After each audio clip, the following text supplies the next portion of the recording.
Okay, so the Cold War.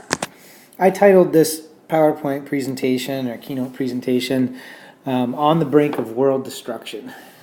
And of course, what I mean by that is that during the Cold War, the world was continuously, well, not really continuously, not for the first few years, but by the time that the Soviets and the Americans had cruise missiles, the world was essentially at any point ready to be destroyed many times over by the power of the nuclear arsenals by the United States and the Soviet Union. So, here we go. So leading up to the Cold War, you have at the end of World War II, you have the two most powerful nations in the world, the United States and the Soviet Union, organized on two opposing economic and political systems. The Soviet Union, based on communism after the Russian Revolution, and America based on capitalism and a lot more democracy. And then also at the end of World War II, you have the Americans discovering the atomic bomb and dropping them on Hiroshima and Nagasaki. And briefly, America, because of the atomic bomb, has significantly more power in that particular respect than the Soviet Union. But America certainly didn't have enough of an arsenal initially after World War II to completely check the power of the Soviet Union's other armed forces. So, America's got the bomb, the Soviet Union and America are supremely powerful, and their economic and political systems are opposed. The Soviet Union wants to expand communism further around the globe, and the Americans and the Western Europeans want to stop it. And at the end of World War II, the Soviet Union has also taken over much of Eastern Europe and reorganized those countries under communist principles, and they're essentially satellites of the Soviet Union. And these are just some grisly pictures of the results of the atomic bombs in Hiroshima and Nagasaki. This one in particular shows a shadow of an individual burned into some concrete steps. Like the light of the atomic bomb is so bright, many times brighter than the sun, that it actually bleaches everything that it touches. And so, here's a person standing here, and the light passes by him and is so bright that it bleaches the concrete. He casts a shadow, and then he's essentially instantly vaporized, turned into gas. Okay, so after World War II, Harry Truman, the U.S. president, creates the Truman Doctrine, or ascribes to the Truman Doctrine, and it is that America will fund and help any groups and countries that are fighting or opposing communism. And, this plan on the one side eventually helps the Americans, win, in quotation marks, the Cold War, because the Soviet Union collapses. And on the other hand, America, in an attempt to stop the spread of communism, arms everybody from future Al-Qaeda members to drug cartels in Central America, or at least helps indirectly finance drug cartels in Central and South America. So the Truman Doctrine, works in its explicit objectives of helping anybody who will fight communism, but it has some really harmful long-term effects. Whether it was worth it or not is certainly up to the individual, but it's easy to say that the Soviet Union, with a nuclear arsenal, certainly posed more threat to the world potentially than, say, an Al-Qaeda group. Okay, and the Marshall Plan is America's investing billions of dollars, American bankers investing billions of dollars into Europe to help them rebuild after the war destroys the landscape of their countries. And the idea is that if you can make these countries prosperous again, and orderly again and peaceful again, then they're much less likely to turn to militaristic dictators like a Hitler or a Lenin or a Stalin, even worse, a communist. Okay.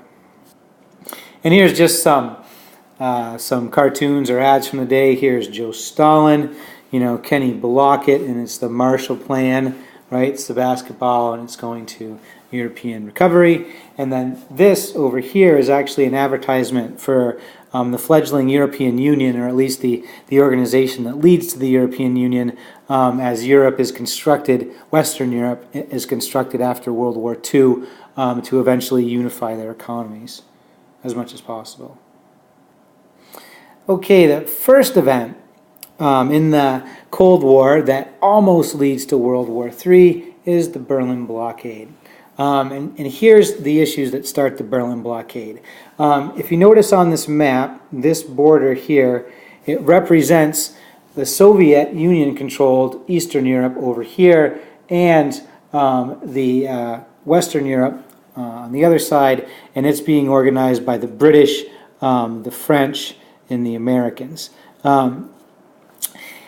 And once the British and the Americans established democratic governments and capitalistic-based economies, the plan is to turn these countries over to the citizens. The Soviet Union, on the other hand, is essentially taking control of all of these countries where their armies stopped at the end of World War II, and had reorganized them as Soviet communist satellite states, so essentially ruled from Moscow. Now the problem here is Berlin. In Berlin, it had been agreed would be divided between the Soviet Union on one side and then the British and the French and the Americans on the other side. And eventually, this part, West Berlin, would be turned over to the Germans. So you essentially have a free, quote-unquote, city right here, and it's totally surrounded by the Soviet Union, or the Soviet satellite states. And so the Soviet Union would love to take back this city, West Berlin. And so what they do, because they don't want to start a war over getting West Berlin back, is they blockade the roadways going into West Berlin so that no food can make it to West Berlin. And the idea is, once these people start to starve, then they'll come over here and ask the Soviet Union to please come in and bring them some food, and the Soviet Union will then occupy and control all of Berlin. So, Joe Stalin blockades Berlin. Harry Truman flies planes over the blockades. And now Stalin can either shoot the planes down and start World War III, or let the parachutes, which is how the supplies get to the people, let the parachutes drop and leave the planes, and eventually give up on Berlin. And so these planes actually fly tons and tons of food per day into West Berlin to help feed the people. So in the end, Joe Stalin gives up. The Berlin airlift, as this is called, the flying the planes over, is a success. He fails to take over West Berlin. Okay, meanwhile in China, you have a civil war going on between communists and capitalists. Communists led by Mao Zedong and capitalists led by Chiang Kai-shek. And all this gets started. This slide is just showing you that the last Chinese dynasty, last Chinese emperor is overthrown in 1911. Briefly, China is led in a unified manner, so to speak, by Sun Yat-sen, who is a hero, a Chinese nationalistic hero who was able to unify both socialist and capitalist elements within China, but he dies, and then China dissolves. And here we have Chiang Kai-shek here, who loses the Chinese Civil War and flees to Hong Kong, and then, flees to Taiwan, and then we have Mao Zedong over here, who wins the Chinese Civil War, leading the Chinese Red Army, the communists, and who eventually take over in 1949 and unified China under principles of communism. Now, the important part about Mao Zedong winning the Chinese Civil War is that now you have the population on the planet with the largest population, the largest population on the planet, rather, ruled by communist principles. So now you have the Soviet Union is communist and China is communist, and so it looks like to the Americans and other countries in the West that communism is spreading, as it is. And so now you have the majority, essentially, of the largest continent on Earth unified, in quotation marks, under communism. The reality is Mao Zedong and Joe Stalin, while they were allies in some respects, they didn't get along great. They had opposed economic systems in a lot of ways, and so there was as much mistrust between the two of them as there was an alliance. The most famous military maneuver in the Chinese Civil War is the Long March. And the Long March was a fighting retreat over, I believe, 1,500 miles that the communists had to cover in order to get away from the much more powerful at the time capitalist nationalist forces of Chiang Kai-shek. I believe the Red Army loses somewhere in between 70 and 90% of its population. That's soldiers and families all put together, and so they barely survive. But because they survive, they're able to reorganize, rearm, and come back and eventually defeat the nationalist forces. And these are just essentially at the very end of World War II, the nationalists controlled a much larger area than the communists up here, and this just shows you that the communists really they surprised the world by winning the Civil War. And Mao Zedong does it by building his political movement out of the peasants. And the peasants were hundreds of millions of people. And so by creating a mass movement of peasants, Mao Zedong really creates an unstoppable force. Okay, we talked about this. Communists win, and it's important because communism is spreading, and now America believes it has to redouble their efforts to stop the spread of communism. 1949, the Soviet Union explodes its first atom bomb, freaking out the Americans even more because now they have the nukes. And interestingly, the Soviets are given the plans to the bomb by a couple, the Rosenbergs, who work for the U.S. government, and they're actually both executed for treason. But they give the Soviets the secret to the atomic bomb in hopes of preserving world peace, because they believe that if only America has nuclear bombs, they would be more likely to start a war. But if the Soviet Union also have bombs, then both sides will be too afraid of the consequences to start a war. And for better or worse, this plan works. You have two alliance systems forming during the Cold War. NATO, which is still around, is a defensive alliance. It's the North Atlantic Treaty Organization, led by America, and it's a defensive alliance. So if one NATO country is attacked, it's seen as an attack on all countries. And then you have Comecon, the Council for Mutual Economic Assistance, which serves as mostly an economic alliance for trade among communist countries, but also serves as a de facto defensive alliance as well. The Korean War from 1950 to 1953 is another example in the eyes of the West of the expanding motives of the communist empires, communist empire of the Soviet Union and the fledgling communist country of China. And originally in the Korean War, the Soviet Union, over here, they encouraged North Korea, and this is, you can see this border, this is where the Soviet army stopped in World War II when the atomic bombs were dropped. And not surprisingly, half of Korea is organized under communist principles, and half of Korea, South Korea, is organized under capitalist principles. And so the Soviets encouraged the North Koreans to invade South Korea and retake and unify the peninsula. The United Nations, which is formed at the end of World War II, and unlike the League of Nations, which had no military, the United Nations has a military, and they invade, mostly this is the American army, but it's the United Nations army, they invade the Korean Peninsula at Incheon here, and drive the North Korean forces back towards the Chinese border. When the American forces get too close to the Chinese forces on the Chinese border, the Red Army comes across, and you actually have the Americans and the Chinese fighting each other for the first time and last time in history. The Chinese drive the Americans back across the 38th parallel, and both sides fight across this border for the next year and a half. And eventually, the Korean Wars ended with an armistice, and this is not a peace treaty. So the idea is the two sides, North and South Korea, have temporarily agreed to stop shooting at each other, but both sides believe the war is going to restart eventually.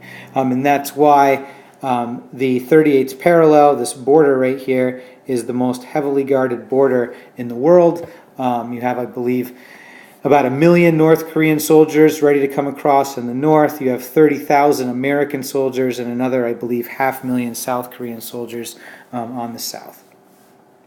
And so the Korean War, with the invasion by communist North Korea into South Korea, is seen as another aggressive attempt at expansion by the forces of communism by the United States, which is another reason that the United States is more willing to get heavily involved in the Vietnam War.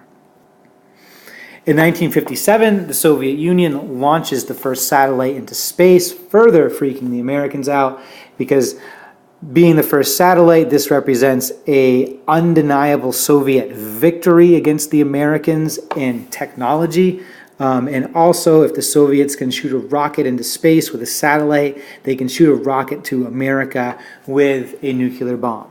And this begins the race for the Intercontinental Ballistic Missile, the ICBM. By the end of the Cold War, both the Americans and the Soviet Union have thousands of these, which can shoot up into space, cross the ocean, and come down on their opponents. And in the warheads of the ICBMs are multiple re-entry vehicles. And essentially, in the warhead of many of these intercontinental ballistic missiles, you have several separate nuclear warheads, each which can target another city. And so it doesn't take too many cruise missiles to destroy a whole ton of cities. The Soviet Union builds a wall around West Berlin that I'm sure you guys have all heard about before, and essentially the idea is it was very easy for people within Soviet satellite states of Eastern Germany, or the Soviet satellite state of Eastern Germany, to escape into the freer and more economically prosperous West Germany. And so the Soviets build a wall around it to prevent this from happening, and there's all sorts of cool and daring escapes from Soviet-controlled areas of Eastern Europe into Western Europe, sometimes done at the Olympics, particularly cool stories.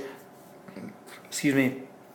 Essentially, if you were escaping from a communist country and you could set foot on American soil, then you could almost instantly become a citizen. And so many people attempted this, and several were successful. The largest, and this is a hydrogen bomb, so a thermonuclear bomb ever exploded, was exploded by the Soviet Union in 1961, which I believe is 20-something megatons. It makes, the fireball it makes in the sky is, I believe, 5 kilometers wide. The shock wave created from this bomb actually encircles the Earth and goes around the Earth, I think 7 times. They can measure it. It's exploded here, right, close to Antarctica. It breaks windows in Finland here.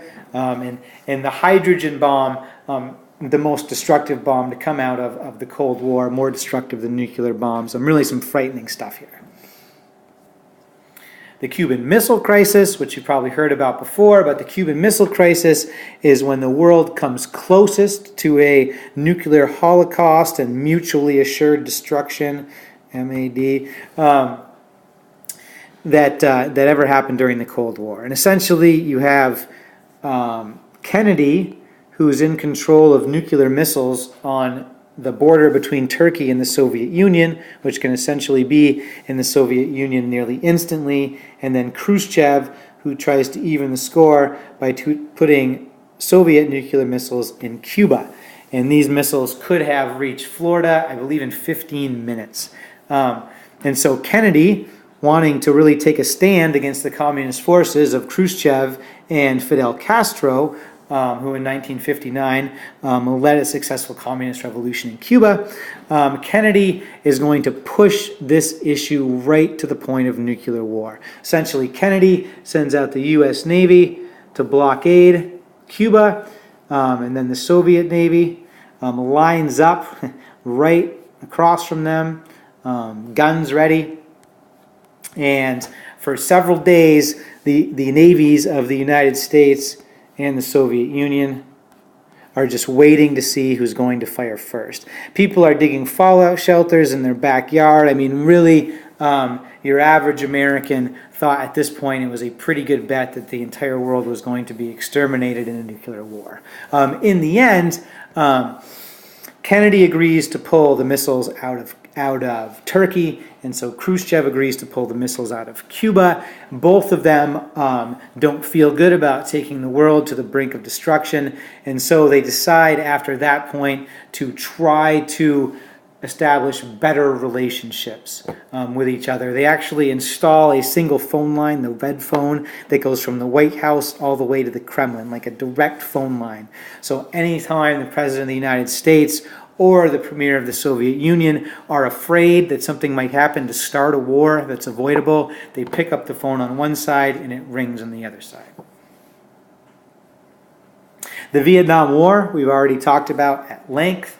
But this is an example of the United States military engaged against the Vietnamese, and the Vietnamese are supported by the Soviet Union and by China. In the end, America leaves this war and loses to the Vietnamese, and it's seen as a successful war of liberation for the Vietnamese, and is really is a national trauma for the Americans. Millions of people in Indochina, in Vietnam, and in Cambodia, in Laos die as a result of the American war, and 58,000 and change American soldiers die as a result of the war. The Soviet Union has a similar experience in Afghanistan, who they invaded in 1979, and America funds the Mujahideen, Islamic freedom fighters, the group that eventually it morphs into many groups, but one of them is Al-Qaeda. America funds these folks in a 10-year war against the Soviet Union, which is ultimately successful for the Afghan forces. This in many ways causes the Soviet Union to collapse economically, which leads to their political collapse. Unfortunately, the Americans at the end of this war completely pull funding out of Afghanistan, the country being destroyed in part because of the American effort, is a wasteland and erupts in a horrifying civil war, which eventually leads to the Taliban taking control. The Soviet Union collapses 2 years later in 1991. The Berlin Wall comes down, and the Soviet Union is then reorganized under a more capitalistic economy, much of which sadly ends up being controlled by organized crime. And this is Mikhail Gorbachev, the most famous Russian leader of the later Cold War. He's not the guy in charge when the Soviet Union collapses. That's Boris Yeltsin. But Mikhail Gorbachev is seen really as a hero for attempting to reform the Soviet Union politically and economically, allowing for more personal freedom and more economic freedom, and really being a man who promoted peace around the world as much as you can, being a nuclear power funding proxy wars. So that's Mikhail Gorbachev, always recognizable by his distinguishable birthmark on the top of his head, which in an episode of Saturday Night Live was found to be fake when Mikhail Gorbachev was depicted to be captured in a comedy skit, and the first thing the CIA agents did was pull out a hanky and wipe off the birthmark. The end. World War II, you have the two most powerful nations in the world, the United States and the Soviet Union, organized on two opposing economic and political systems. The Soviet Union, based on communism after the Russian Revolution, and America based on capitalism and a lot more democracy. And then also at the end of World War II, you have the Americans discovering the atomic bomb and dropping them on Hiroshima and Nagasaki. And briefly, America, because of the atomic bomb, has significantly more power in that particular respect than the Soviet Union. But America certainly didn't have enough of an arsenal initially after World War II to completely. America will fund and help any groups and countries that are fighting or opposing communism. And, this plan on the one side eventually helps the Americans, win, in quotation marks, the Cold War, because the Soviet Union collapses. And on the other hand, America, in an attempt to stop the spread of communism, arms everybody from future Al-Qaeda members to drug cartels in Central America, or at least helps indirectly finance drug cartels in Central and South America. So the Truman Doctrine, works in its explicit objectives of helping anybody who will fight communism, but it has some really. Okay, so the Cold War. I titled this PowerPoint presentation or keynote presentation, "On the Brink of World Destruction." And of course, what I mean by that is that during the Cold War, the world was continuously, well, not really continuously, not for the first few years, but by the time that the Soviets and the Americans had cruise missiles, the world was essentially at any point ready to be destroyed many times over by the power of the nuclear arsenals by the United States and the Soviet Union. So here we go. So leading up to the Cold War, you have at the end of war, check the power of the Soviet Union's other armed forces. So America's got the bomb. The Soviet Union and America are supremely powerful, and their economic and political systems are opposed. The Soviet Union wants to expand communism further around the globe, and the Americans and the Western Europeans want to stop it. And at the end of World War II, the Soviet Union has also taken over much of Eastern Europe and reorganized those countries under communist principles, and they're essentially satellites of the Soviet Union. And these are just some grisly pictures of the results of the atomic bombs in Hiroshima and Nagasaki. This one in particular shows a shadow of an individual burned into some concrete steps. Like the light of the atomic bomb is so bright, many times brighter than the sun, that it actually bleaches everything that it touches. And so, here's a person standing here, and the light passes by him and is so bright that it bleaches the concrete. He casts a shadow, and then he's essentially instantly vaporized, turned into gas. Okay, so after World War II, Harry Truman, the U.S. president, creates the Truman Doctrine, or ascribes to the Truman Doctrine, and it is that